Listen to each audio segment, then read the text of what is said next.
बुद्ध के अनुसार अकेले रहने का आनंद एक गहरे आंतरिक शांति, मानसिक स्वतंत्रता और आत्मज्ञान से जुड़ा हुआ है।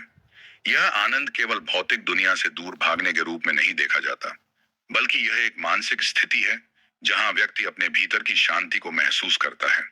बौद्ध धर्म के अनुसार यह शांति और आनंद तब संभव होते हैं जब हम अपने भीतर के द्वंद्व और इच्छाओं को शांत करते हैं और अपने आप से सामंजस्य स्थापित करते हैं। हेडिंग स्टोरी चैनल में आपका स्वागत है। चैनल पर नए हो तो चैनल को सब्सक्राइब जरूर करें। अकेले रहने का मतलब यह नहीं है कि हम समाज और रिश्तों से पूरी तरह कट जाएं, बल्कि इसका मतलब है कि हम अपने मानसिक संसार में खुद के साथ सहज रहें। यह प्रक्रिया आंतरिक शांति की प्राप्ति की ओर पहला कदम होती है। बुद्ध के शिक्षाओं के अनुसार हमें यह समझना चाहिए कि अकेलापन एक चुनौती नहीं बल्कि एक अवसर है। आत्मा की गहरी यात्रा करने का आत्मज्ञान की दिशा में कदम बढ़ाते हुए एक व्यक्ति अपनी इच्छाओं, सुखों और दुखों से परे जाकर अपने असली स्वरूप को पहचान सकता है। बुद्ध के अनुसार अकेले रहने का आनंद कई तरीके से प्राप्त किया जा सकता है। एक, विचारों की शांति। बुद्ध ने बताया कि हमें अपने मन को शांत और नियंत्रित रखना चाहिए। जब हम अकेले होते हैं तो हमारे पास अपने विचारों को सुनने और समझने का समय होता है।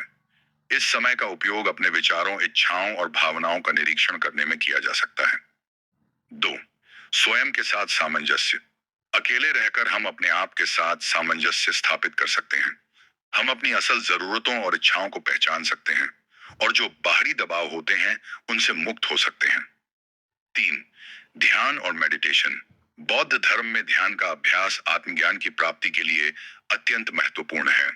अकेले रहने के दौरान ध्यान और मेडिटेशन के माध्यम से व्यक्ति अपने मन को शांत कर सकता है और आंतरिक शांति की स्थिति में पहुंच सकता है। यह शांति ही वह आनंद है जिसे बुद्ध ने बहुत महत्व दिया। चार, निराकारता का अभ्यास। बुद्ध ने संसार की अस्थिरता को स्वीकार किया और यह समझाया कि हर चीज अस्थायी है।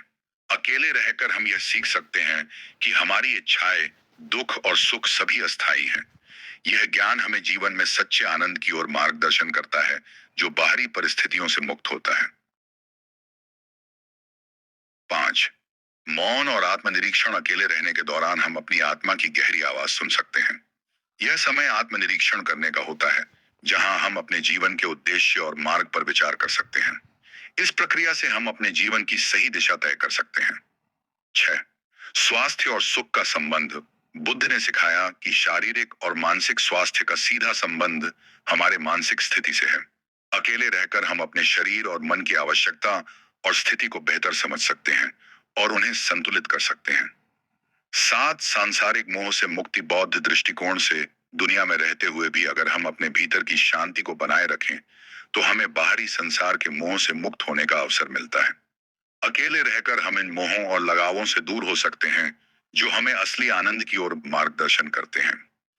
इस तरह से बुद्ध के अनुसार अकेले रहना केवल एक शारीरिक स्थिति नहीं है, बल्कि यह एक मानसिक अवस्था है जहां हम अपने भीतर की दुनिया को समझते हैं और शांति की खोज करते हैं। यह आनंद बाहरी दुनिया से नहीं बल्कि हमारी मानसिक स्थिति और आत्मज्ञान से उत्पन्न होता है। यदि व्यक्ति यह समझने में सक्षम हो कि अकेलापन एक अवसर है और न दुआ की एक अभिशाप, तो वह इसके माध्यम से अपने जीवन में गहरी शांति और संतोष प्राप्त कर सकता है।